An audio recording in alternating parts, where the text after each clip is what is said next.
Mary's lovely കിച്ചൻ്റെ പുതിയൊരു വീഡിയോയിലേക്ക് എല്ലാവർക്കും സ്വാഗതം. ഇന്ന് നമ്മൾ വളരെ പെട്ടെന്ന് തയ്യാറാക്കാൻ പറ്റുന്ന ഒരു ബ്രേക്ക്ഫാസ്റ്റാണ് തയ്യാറാക്കുന്നത്.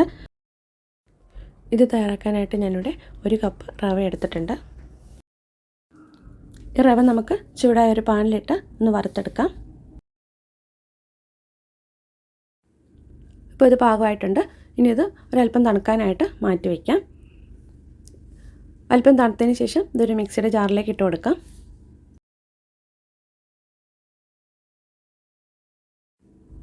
ഇതിലേക്ക് 1/2 കപ്പ് തൈര് ചേർത്ത് കൊടുക്കാം. ഇത് അരച്ചെടുക്കാനായിട്ട് ഇതിലേക്ക് ഞാൻ 1 കപ്പ് വെള്ളമാണ് ചേർത്തിട്ടുള്ളത്. ഇനി നമ്മളിതിലേക്ക് 2 ടേബിൾ സ്പൂൺ അരിപ്പൊടിയും കൂടി ചേർത്ത് കൊടുക്കുന്നുണ്ട്. ഞാനിത് അപ്പത്തിനൊക്കെ എടുക്കുന്ന വറുത്ത അരിപ്പൊടിയാണ് എടുത്തിട്ടുള്ളത്. അരിപ്പൊടിയും ചേർത്ത് കൊടുത്ത് 1/2 കപ്പ് വെള്ളം കൂടി ഇതിലേക്ക് ചേർത്ത് ഇത് നന്നായിട്ടൊന്ന് അരച്ചെടുത്തിട്ട് വരാം. അരച്ചെടുത്ത ഈ മാവ് ബൗളിലേക്ക് ഒഴിച്ചു കൊടുക്കാം. മിക്സിയുടെ ജാറിലേക്ക് 2 ടേബിൾ സ്പൂൺ വെള്ളം കൂടെ ഒഴിച്ച് അതും കൂടി ഇതിലേക്ക് ഞാൻ ഒഴിച്ച് കൊടുത്തിട്ടുണ്ട്. ഈ ഒരു പാകത്തിനാണ് ഞാനിത് അരച്ചെടുത്തിട്ടുള്ളത്.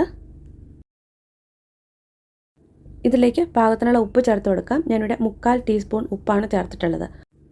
ഉപ്പ് ചേർത്ത് നന്നായിട്ട് ഇളക്കി യോജിപ്പിച്ചതിന് ശേഷം 5 മിനിറ്റ് അടച്ച് മാറ്റി വയ്ക്കാം. ചൂടായ പാനിലേക്ക് 1 ടേബിൾ സ്പൂൺ വെളിച്ചെണ്ണ ഒഴിച്ച് കൊടുത്ത് അതിലേക്ക് 1/2 ടീസ്പൂൺ കടുക് ഇട്ട് കൊടുക്കാം. കടുകൊന്ന് പൊട്ടി വരുമ്പോഴത്തേനും അതിലേക്ക് 1 ടീസ്പൂൺ പൊട്ടുകടലയും 1 ടീസ്പൂൺ ഉഴുന്ന് പരിപ്പും കൂടെ ചേർത്ത് കൊടുക്കാം. ഇതൊന്ന് മൂത്ത് വരുമ്പോഴത്തേക്കും അതിലേക്ക് ഒരു സവാള ചോപ്പ് ചെയ്തിട്ട് കൊടുക്കാം.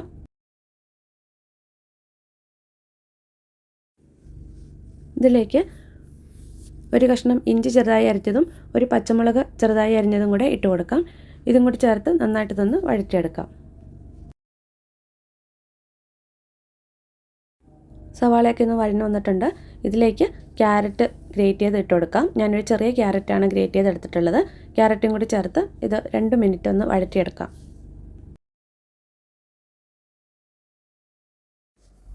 ഇപ്പോൾ ക്യാരറ്റും ചേർത്ത് നന്നായിട്ട് ഇതെല്ലാം കൂടി ഒന്ന് വഴറ്റിയെടുത്തിട്ടുണ്ട്.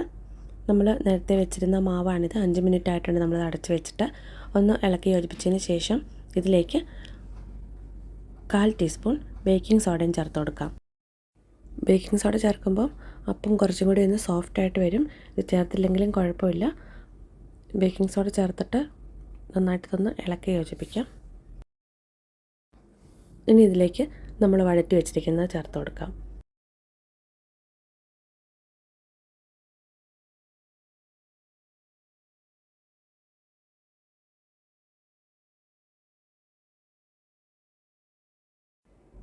എല്ലാം കൂടി നന്നായിട്ട് ഇളക്കി യോജിപ്പിക്കാം. ഇനി ഇതിലേക്ക് ഒരല്പം മല്ലിയില ചോപ്പ് ചെയ്തതും കൂടെ ഇട്ട് കൊടുക്കാം.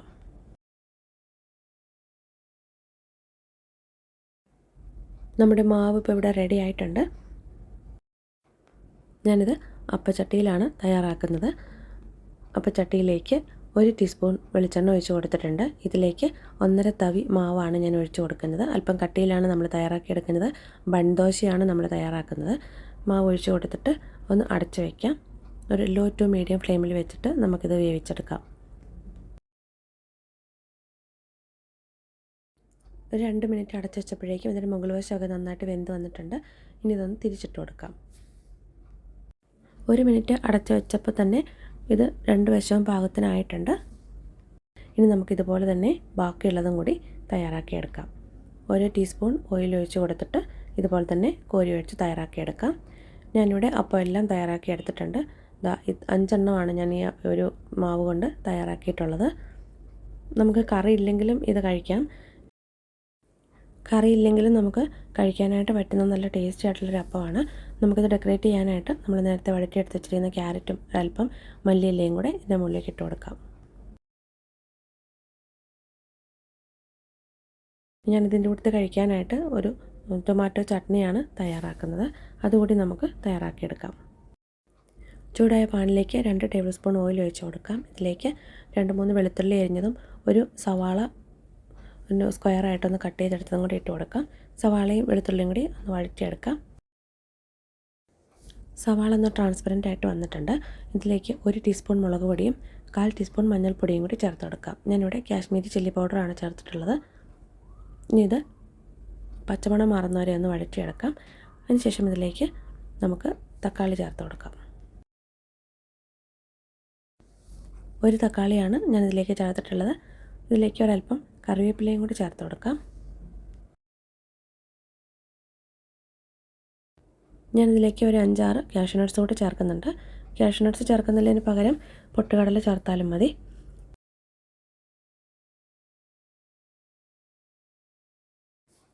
ഇതിലേക്ക് ഒരല്പം പുളിയും കൂടി ചേർത്ത് കൊടുക്കാം. ഇതുപോലെ ഒരു ചെറിയ കഷ്ണം പുളിയാണ് ഞാനിതിലേക്ക് ചേർത്ത് കൊടുക്കുന്നത്. ഉപ്പ് ഞാനിതിലേക്ക് ഇടയ്ക്ക് ചേർത്തിട്ടുണ്ടായിരുന്നു. ഒരു 1/2 ടീസ്പൂൺ ഷുഗറും കൂടി ഞാനിതിലേക്ക് ചേർത്ത് കൊടുക്കുന്നുണ്ട്. ഇതിൻ്റെ ഉപ്പും എരിവും പുളിയും എല്ലാം കൂടെ ഒന്ന് ബാലൻസ് ആവാൻ വേണ്ടിയിട്ടാണ് അല്പം ഷുഗറും കൂടി ചേർത്ത് കൊടുക്കുന്നത്. ഇനി ഇത് 2 മിനിറ്റ് അടച്ച് വെച്ച് കുക്ക് ചെയ്യാം. ഇപ്പോൾ എല്ലാം നന്നായിട്ട് വെന്ത് വന്നിട്ടുണ്ട്. ഇനി ഒരല്പം തണുത്തതിന് ശേഷം നമുക്കിത് അരച്ചെടുക്കാം. ടൊമാറ്റോ ചട്നി നമ്മൾ അരച്ചെടുത്തിട്ടുണ്ട്. നമ്മൾ 10 മിനിറ്റ് കൊണ്ട് തയ്യാറാക്കിയ ബ്രേക്ക്ഫാസ്റ്റാണ്. നല്ല ടേസ്റ്റിയും ഹെൽത്തിയുമായിട്ടുള്ളൊരു ബ്രേക്ക്ഫാസ്റ്റാണ്. നമ്മൾ വളരെ പെട്ടെന്ന് തയ്യാറാക്കിയെടുത്ത ബ്രേക്ക്ഫാസ്റ്റിൻ്റെ റെസിപ്പി നിങ്ങൾക്ക് എല്ലാവർക്കും ഇഷ്ടമായെന്ന് വിചാരിക്കുന്നു. വീഡിയോ ഇഷ്ടമായെങ്കിൽ നിങ്ങളുടെ കമൻറ്റ്സൊക്കെ ഒന്ന് അറിയിക്കുക. ഈ ചാനൽ ആദ്യമായിട്ട് കാണുന്നവരാണെങ്കിൽ ചാനൽ സബ്സ്ക്രൈബ് ചെയ്ത് സപ്പോർട്ട് ചെയ്യാൻ മറക്കല്ലേ. പുതിയൊരു വീഡിയോയുമായി നമുക്ക് വീണ്ടും കാണാം.